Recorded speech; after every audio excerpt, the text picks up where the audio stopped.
I'll check us in. Haithem squeezed my palm before letting my hand go. I took a few agonized steps towards the fountain in the center of the lobby, then lowered myself onto the edge. Shoes clicked on tiles, and luggage trolleys rolled, every sound circling around and around the dome in the center of the foyer. My head radiated with noise. You just fly in? An elderly couple took a seat beside me at the fountain. I blinked. Yes.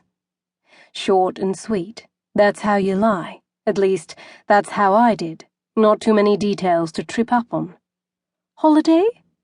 I glanced at the check-in counter.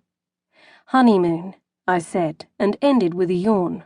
Yep, just a sleepy honeymooner here. Ah, you're Australian, she said, her own British accent clinging to her words like a geographical stamp. Damn it. Really? I'd only said 2 words. This is why it was better to avoid small talk altogether. Barry, this young woman is from Australia. She tapped the man beside her on the arm. We're touring Australia next. Her husband shut his paper and placed it on his lap. Are you now? Yep. Haithem turned from the check-in counter. Australia will be our 6th continent. That's it for me. Barry wants to make it 7. Haithem caught my eye, and I smiled pleadingly. Barry says it's not at all that far from Australia to Antarctica, but I told him he'd be doing that trip on his own. Haithem walked towards us, careful long strides, shoulders low and relaxed, but he took in every detail of the couple beside me. For a moment I wondered if the old woman would peel off her face to reveal Tom Cruise inside. I have enough problems in my life, I told him, without having to squeeze my fat backside into thermal underwear. The image of this sassy old woman squeezing into thermals flashed in my mind. A short burst of laughter left my lips and echoed through the dome. I glanced at the elderly couple. My gaze caught on the newspaper on Barry's lap. A word flashed like a homing beacon, almost vibrating to my eye. It should. That word was the first I'd ever learned. I'd been trained to look for that word my entire life. My name. The smile died on my lips with a stiffening atrophy that froze it in place. A cadaver smile. Half the picture below the headline disappeared over the fold, but I knew that photo, of Emma and I. She'd been cropped out. My blood chilled cooler than my smile. I was in a newspaper. Here, in India, on the paper in this couple's hand. I tried to breathe past the fist in my throat, but the truth hit me as though I'd run full speed into one of the hotel's glass walls.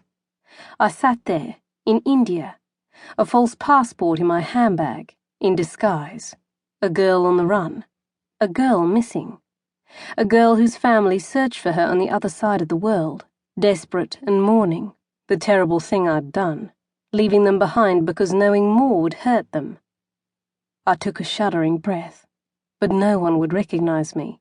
Not the staff in this hotel, not the guests, not the couple next to me. They wouldn't put my face to the one in the paper. They really wouldn't. The picture was terrible. Not sure why they'd used that one. It wasn't the clearest or the best, but then I hadn't exactly been one for cameras and posing since Joshua. There just hadn't been much of the present I'd wanted to lock in and keep. My head rushed faster.